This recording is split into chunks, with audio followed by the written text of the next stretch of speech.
दोस्तों, आज हम बात करेंगे रीतकालीन शिक्षा की, जिसमें हम उसके कुछ महत्वपूर्ण क्वेश्चन हैं उन्हें सॉल्व करेंगे और वन लाइनर में उन्हें याद करेंगे। 5 मिनट में 50 क्वेश्चन का टारगेट कंप्लीट करेंगे। रीतिकाल। रीतिकाल नाम आचार्य रामचंद्र शुक्ल ने दिया था। जो रीतिकाल है उसे जो रीतिकाल जो शब्द है उसे सबसे पहले रीतिकाल का नाम आचार्य रामचंद्र शुक्ल ने दिया था। भक्ति काव्य धारा में अनुभूति जहाँ प्रमुख धारा थी, वहीं रीति काव्य धारा में अभिव्यक्ति की महत्वपूर्ण हो गई थी। आचार्य वामन ने रीतिकाल को रीतिरात्मक व्यवस्थित और विशिष्ट पद रचना कहकर संबोधित किया। रीतिकालीन के कुछ महत्वपूर्ण क्वेश्चन ये हैं। रीतिकाल का समय 1700 से 1900 तक चला था। जो रीतिकाल का समय था वो 1700 से 1900 तक चला था। इस काल को रीतिकाल नाम सबसे पहले आचार्य रामचंद्र शुक्ल ने दिया था। मिश्र बंधुओं और विश्वनाथ प्रसाद ने इसे अलंकृत काल कहा था और विश्वनाथ प्रसाद ने इसे श्रृंगार काल कहा था। यानी कि अलंकृत काल किसने कहा था?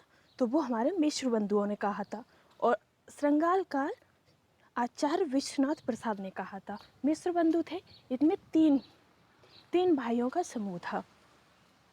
रीतिकाल में रीति शब्द का प्रयोग किस अर्थ में हुआ है? रीतिकाल में रीति शब्द का प्रयोग काव्यांग निरूपण के अर्थ में हुआ है। आचार्य शुक्ल ने रीतिकाल का नामकरण रीति की प्रधानता के कारण दिया था। यानी कि जो आचार्य शुक्ल थे उन्होंने रीति शब्द का जो नामकरण था, यानी कि जो रीतिकाल था उसका नामकरण उन्होंने रीति की प्रधानता के कारण दिया था। आचार्य शुक्ल ने रीतिकाल का वर्गीकरण रीति को आधार बनाकर किस प्रकार किया? उन्होंने 3 प्रकार से उनको बांटा है। आचार्य रामचंद्र शुक्ल ने रीतिकाल को 3 प्रकार से बांटा है: रीतिबद्ध, रीतिमुक्त और रीतिसिद्ध। रीतिबद्ध से आशय, यानी कि रीतिबद्ध क्या होता है? रीतिबद्ध में कवि आते हैं जो रीति में बंधे हुए थे। इस वर्ग के प्रमुख कवि कौन कौन से? यानी कि रीतिकाल के प्रमुख कवि कौन कौन से हैं? चिंतामणि, मोतीराम, जशवंत सिंह, कुलपति मिश्र, मंडन, सूर, मितश्री, सोमनाथ, भिखारी दास, दूल्हे, रघुनाथ प्रताप सिंह ग्वाल आदि। रीत मुक्ति से आशय है, यानी कि जो रीत जैसे रीति सिद्ध है, रीतिबद्ध है और रीति मुक्त। तो रीति मुक्त का अर्थ है, रीति मुक्त से आशय है हृदय की स्वतंत्र वृत्तियों के आधार पर रचना। यानी कि हमारे जो मन में, हमारे विचारों में, जो भी हमारे मन में जो हृदय में कल्पनाएं आती हैं, जो भी अनुभूतियाँ होती हैं, उन्हें हम अपनी उसी भाषा में, अपने भाषा में लिखने को ही रीति मुक्त से कहते हैं। इस वर्ग में कौन से कवि आते हैं? यानी रीति वर्ग में कौन से कवि आते हैं? धनानंद, बोधा, आलम और ठाकुर रीतिबद्ध में, रीति मुक्त में आते हैं। रीति सिद्ध से क्या आशय है? रीति की जानकारी होते हुए भी रीति ग्रंथों की रचना नहीं करना। यानी कि हमें उस चीज़ के बारे में पता है और फिर भी हम उसकी कोई रचना नहीं कर रहे हैं। हमारे मन में जो भी विचार हैं हम उन्हें अपने मन ही में रख रहे हैं और जब उन विचारों को अभिव्यक्ति कर देते हैं तो रीति सिद्धि में पहुंच जाते, रीति मुक्त में पहुंच जाते हैं। और रीति सिद्धि होता है यानी कि हम उस चीज़ के बारे में जानते हैं और लिखते रहेंगे। इस वर्ग में कौन से कवि आते हैं? यानी कि रीति सिद्धि में कौन से कवि आते हैं? इस वर्ग में प्रतिनिधि कवि बिहारी जी आते हैं। उनके बिहारी जी ने भी, जो उनके सतसई है बिहारी सतसई, वो बिहारी जी ने नहीं बल्कि उनके शिष्यों ने लिखी थी। रीतिकाल के प्रतिनिधि कवि माने जाते हैं। कौन माने जाते हैं? बिहारी जी माने जाते हैं। बिहारी के एकमात्र काव्य ग्रंथ का नाम है बिहारी सतसई। बिहारी सतसई में कुल कितने दोहे आते हैं? 713। ये भी विवादास्पद है इसमें, पर लेकिन हमें अभी 713 ही मालूम है। बिहारी सतसई में कौन से 2 प्रमुख ग्रंथों का प्रयोग किया जाता है? बिहारी सतसई में दोहा और सोहरा का प्रयोग किया जाता है। बिहारी सतसई किस प्रकार का काव्य ग्रंथ है? मुक्तक। बिहारी किस राजा के दरबारी कवि थे? बिहारी राजा जय सिंह, जो बिहारी के प्रत्येक दोहे की रचना पर एक स्वर्ण मुद्रा देते थे। यानी कि जो बिहारी जी थे वो किस राजा के दरबारी कवि थे? राजा जय सिंह के। बिहारी सतसई का प्रमुख रस है श्रृंगार रस। बिहारी का जीवन काल 1595 से 1663 ईस्वी तक चला था। बिहारी के बारे में कौन सी उक्ति प्रसिद्ध है? गंगा में सागर नहीं, गागर में सागर। बिहारी का विरह वर्णन मजाक की हद तक पहुंच गया। यह कथन है आचार्य रामचंद्र शुक्ल का। आचार्य रामचंद्र शुक्ल जी कहते हैं कि बिहारी का विरह वर्णन मजाक की हद तक पहुंच गया। बिहारी के दोहे में कौन सी भाषा का प्रयोग होता है? बिहारी के दोहे में ब्रज भाषा का प्रयोग होता है। बिहारी रीतिकाल के किस प्रकार के कवि हैं? बिहारी रीतिकाल के सिद्ध कवि हैं, रीति सिद्ध कवि है। रीतिकाल का एक अन्य नाम है उत्तर मध्यकाल।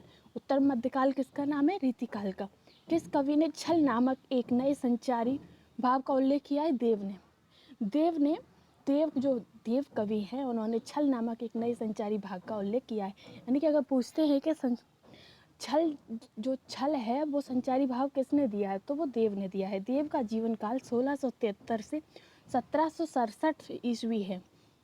देव की प्रमुख कृतियाँ भवानी विलास, भाव विलास, कुशल विलास, रस विलास, देव शतक, शब्द रसायन, प्रेम तरंग, राग रत्नाकर। यानी कि ज़्यादातर इसमें देखो ऊपर लिखा है विलास विलास विलास, यानी कि विलास जिसमें भी आए तो वो देव की रचना है। फिर देव किस प्रकार के कवि थे? देव रीतिबद्ध कवि थे। रीति मुक्त काव्य धारा के प्रतिनिधि कवि माने जाते हैं घनानंद। रीति मुक्त धारा के प्रतिनिधि कवि कौन माने जाते हैं? घनानंद। घनानंद का जीवन काल 1689 से 1739 तक चला है। घनानंद की प्रेमिका का नाम सुजान था। सुजान किन की प्रेमिका थी? घनानंद की। घनानंद को प्रेम मार्ग का प्रवीण और धीर पथिक किसने कहा? आचार्य रामचंद्र शुक्ल ने। रीतिकाल के प्रमुख कवि एवं रचनाएं।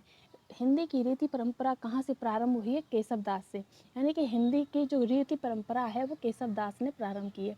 केशव दास का जन्म 1560 ईस्वी से 1570 ईस्वी तक है। केशव दास किसके आश्रय में रहते थे? ओरछा नरेश महाराज राम सिंह के भाई इंद्रजीत के आश्रय में रहते थे। यानी कि केशव दास किसके आश्रय में रहते थे? इंद्रजीत के आश्रय में रहते थे। केशव दास को अलंकारवादी कवि क्यों कहा जाता है? क्योंकि वे अलंकार विहीन कविताओं को सुंदर ही नहीं मानते थे। केशव दास ने कितने ग्रंथ लिखे? केशव दास ने 9 ग्रंथ लिखे हैं। रसिक प्रिया, रामचंद्र का कवि प्रिया, रतन बावनी, वीर सिंह देवचरित, विज्ञान गीता, जहांगीर, यश चंद्रिका, नखशिख, छंदमाला आदि उन्होंने 9 ग्रंथ लिखे हैं। केशव दास के रीति परक ग्रंथ कौन से हैं? रसिक प्रिया, कवि प्रिया और छंदमाला उनके रीति परक ग्रंथ हैं। रीति काल में वीर रस की कविता किस कवि ने लिखी है? भूषण ने। भूषण का जन्म काल माना जाता है 1613। भूषण ने किसको अपने वीर काव्य का विषय बनाया है? महाराजा शिवाजी छत्रसाल बुंदेला को। भूषण की प्रमुख रचनाएं शिवराज भूषण, शिवा बावनी, छत्रसाल दशक, भूषण उल्लास, दूसर उल्लास, भूषण हजारा आदि उनकी प्रमुख रचनाएं हैं। रीतिकाल के प्रतिनिधि कवि कहे जाते हैं बिहारी को। बिहारी का जन्म 1662 में हुआ था और उनकी मृत्यु 1663 ईस्वी है। एक इनका बिहारी जी का एकमात्र प्रमुख ग्रंथ कौन सा है? बिहारी सतसई। नहीं पराग नहीं मधुर महु, नहीं विकास इहि काल, टली कली ही सो विध्यो, आगे कौन हवाल पंक्ति है किसकी? बिहारी जी की। छल नामक संचारी भाव का उल्लेख किया था देव ने, और देव का नाम काल माना जाता है 1673 ईस्वी से 1768 तक। देव की प्रमुख रचनाएं कौन सी हैं? भाव विलास, अष्टयाम देव, माया प्रपंच, सुख सागर, तरंग, सुजान विनोद, दीप चरित्र आदि। मत्तेराम का जन्म काल माना जाता है 1604 ईस्वी से 1701। मत्तेराम की प्रमुख रचनाएं कौन सी हैं? ललित लाम अलंकार, पंचशिका। प्रेम की पीर किस कवि को कहा जाता है? घनानंद को। प्रेम की पीर घनानंद को। घनानंद का जन्म काल 1689 ईस्वी से 1739 ईस्वी तक। घनानंद किसके दरबारी कवि थे? मोहम्मद शाह के। घनानंद की प्रेमिका का नाम सुजान था, जो हमें अभी ऊपर पढ़ाई है। घनानंद ने वृंदावन जाकर किस संप्रदाय को अपना लिया था? निम्बार्क संप्रदाय। घनानंद मोहम्मद शाह के दरबार में थे मीर मुंशी। घनानंद की प्रमुख रचनाएं सुजान सागर, बिहार लीला को लोक सागर, रस केली वल्ली, कृपाकांड आदि। रीतिकाल में बिहारी के बाद सबसे लोकप्रिय कवि माने जाते हैं पद्माकर। पद्माकर का जन्म काल 1793 ईस्वी से 1793 ईस्वी से 1833 वाना में हुआ था। पद्माकर की प्रमुख रचनाएं हिम्मत बहादुर, विरुदावली, कली पच्चीसी, जगद्विद नोद पद, पदम भरण, प्रबोध पचासा, गंगा लहरी। वृंद कवि का जन्म काल कितना है? 1643 से 1723 ईस्वी। वृंद कवि किसके दरबारी कवि थे? औरंगजेब के। वृंद कवि की प्रमुख रचनाएं 12 मासा, भाव पंचशिका, नयन पच्चीसी, श्रृंगार, शिक्षा, यमक, सतसई। बोधा कवि की प्रमुख रचनाएं इश्कनामा, विरह वारिस, इश्कनामा, बोधा। सेवादास की प्रमुख रचनाएं रघुनाथ, नखशिख, रस दर्पण। सेनापति की रचनाएं कौन सी हैं? कवित्र रत्नाकर। कवि आलम की रचना आलम केली। भिखारी दास की रचनाएं श्रृंगार निर्णय, काव्य निर्णय, रस सारांश, छंद प्रकाश। रीतिकाल के नामकरण करता है आचार्य रामचंद्र शुक्ल। आचार्य रामचंद्र शुक्ल द्वारा रीतिकाल का कालक्रम है 1700 से 1900 तक। रीतिकाल को अलंकृत काल नाम दिया है मिश्र बंधुओं ने। काव्य प्रकाश के रचनाकार हैं चिंतामणि। रस रत्नावली की रचनाकार हैं मंडन। निषेध चरित किसकी रचना है? गुमान मिश्र की। रघुनाथ अलंकार केसरी रचनाएं सेवादास की। ज्यो ज्यो बूढ़े श्याम रंग किसकी पक्ति है? बिहारी की। ज्यो ज्यो बूढ़े श्याम रंग बिहारी। कड़भरण नामक ग्रंथ की रचनाकार है घनानंद। आलम केली की रचयिता है आलम। रस रत्न किसकी रचना है? पोहकर। यमुना लहरी की रचयिता है ग्वाल कवि। यशराज के रचयिता मतीराम। आनंद रघुनंदन नाटक के रचयिता है विश्वनाथ सिंह। बिहारी रत्नाकर किस कवि की रचना है? जगन्नाथ दास रत्नाकर। कवि प्रिया किसकी रचना है? केशव की। बिहारी सतसई ग्रंथ का निर्माण किसकी प्रेरणा से हुआ है? गाथा सप्तमी। प्रेमचंद्रिका किसकी रचना है? देव की। रीतिकाल के अंतिम कवि हैं ग्वाल। काल क्रमानुसार रीतिकाल का प्रथम कवि निम्न में से किसे माना है? केशवदास को। किस कवि ने प्रकृति पर स्वतंत्र रूप से रचना की है? सेनापति ने। बादशाह जहांगीर की प्रशस्ति में काव्य लिखा था केशवदास ने।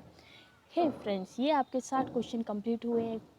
प्लीज़ प्लीज़ प्लीज़ मेरे चैनल को शेयर करो, सब्सक्राइब करो और शेयर करो। Like, comment, share.